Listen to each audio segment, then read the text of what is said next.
Bismillahirrahmanirrahim. Assalamu alaikum. Khalid Umar here. I am going to talk about the Egyptian army attack across the Suez Canal on 6 September 1973 during the Arab-Israeli War. But first, before that, I will just cover the major important things about Suez Canal. This here is Mediterranean Sea, or as the Turks call it, Akdeniz, the White Ocean or the White Sea. Suez Canal was dug between 1859 and 1869. 10 years it was completed, and it runs between Port Said, or as the locals in Arabic they call it Bor Said, between Port Said and another point. The canal in Arabic is called, as the locals call it, I'll pronounce it like that. So Qanat al-Suez was dug between Port Said in the north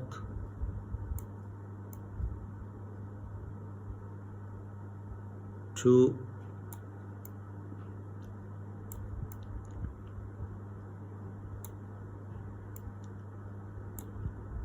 the Red Sea, to the city of Suez in the south. In other words, it connected the Red Sea with the Mediterranean in the north. It reduced the shipping time, days, those days, and still now, instead of going round the African coast, they can now from Europe or from USA come to Mediterranean and cross through the Suez Canal. This major feature here I may mention, it also figured during the 1973 Arab-Israeli War, or the Ramadan War, as Great Bitter Lake, and the Lesser Bitter Lake, smaller one. The Suez Canal continues south of it till Suez. The total length of Suez Canal is 193 kilometers from Port Said to Suez City.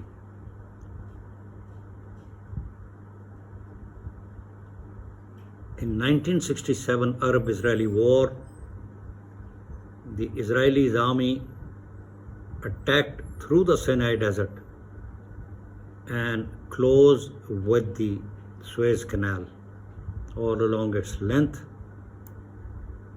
by end of the war. It was also called the 6-Day War. Why they could move so easily and so quickly was because of the total air superiority they achieved, near total air superiority that they achieved by surprise attack on the Egyptian air bases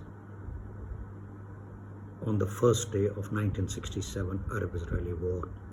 Thence on, they say they used the Pakistan Air Force technique of 1965 war, where we attacked Pathankot on 7th September night and got 19 of the Indians MiG-21s on ground at Pathankot base. So between 1967 and 1973, the Suez Canal was dysfunctional. The shipping through the Suez Canal for over 6 years could not take place because the Israeli was sitting on the far bank called the Bar-Leaf line. They had raised the banks 55 feet high, and on the western end was the Egyptian army deployed, containing the further advance or ingress by the Israeli army.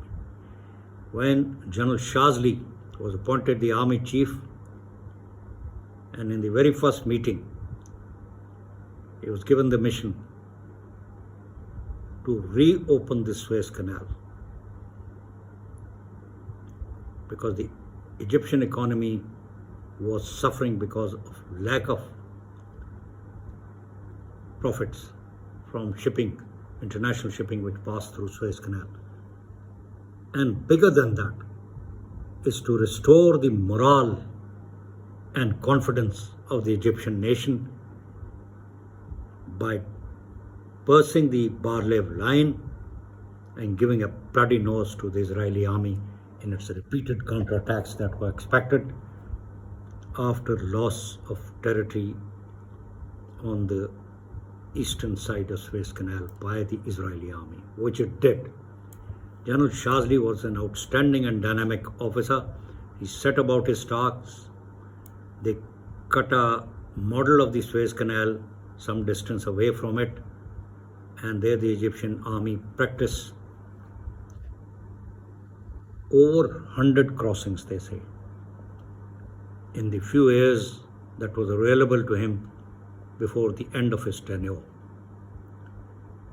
In between, they made the solution, tactical solution of breaking through the sand banks.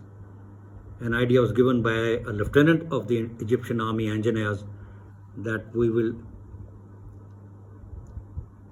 pump the water out of Suez Canal and throw it through the pipes onto the sandbags across, and thereby create a passage through the sandbanks for construction of bridges.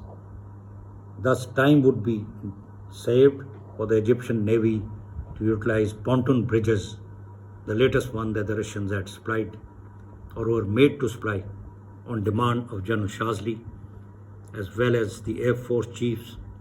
They wanted the best aircraft. The army needed the best equipment.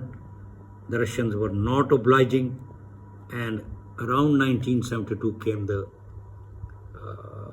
impasse, where the Russians, or the Russian ambassador here and the Russian government there, were told to pack up all advisors, engineers, others working on Isfahan Dam included in the south on Nile, the most important dam that the Egyptians constructed with Soviet help. And they were told to go out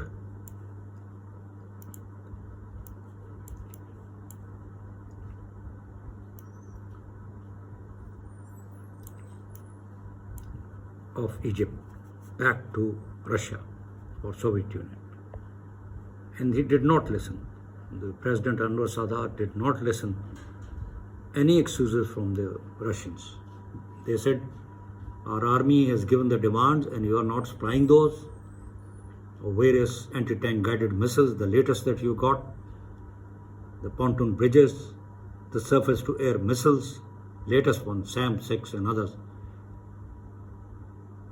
If you supply those and that equipment starts coming that is demanded by us, also the equipment for the Air Force, then those Russians can come back and our normal ties be restored.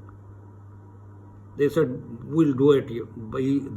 As far as Anwar Sadat was concerned and the Egyptians were concerned, they had them packed up and sent back. They really meant business. A point to ponder for us Pakistanis. I wish we could stand up to the Americans the way they did to the Russians.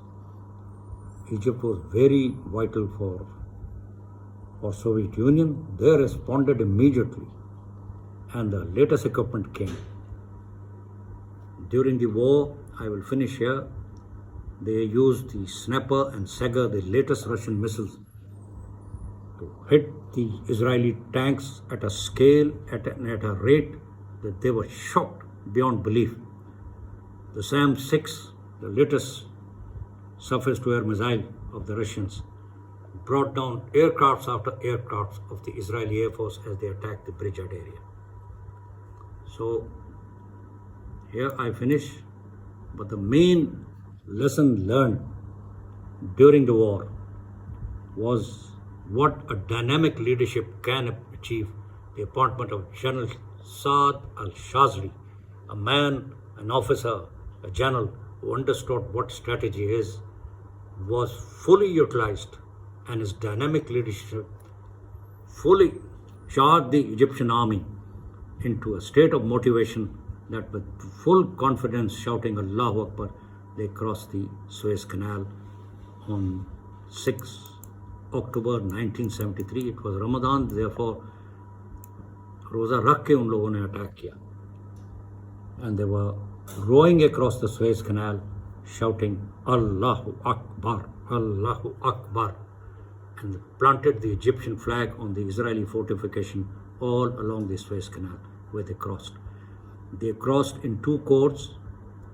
Their two corps was in the north, their third corps was in the south, and the junction point was about in the Great Bitter Lake, northern edge of Great Bitter Lake area, which the Israelis exploited later during the last days of the war on input from the American satellites, military satellites going over Suez Canal area.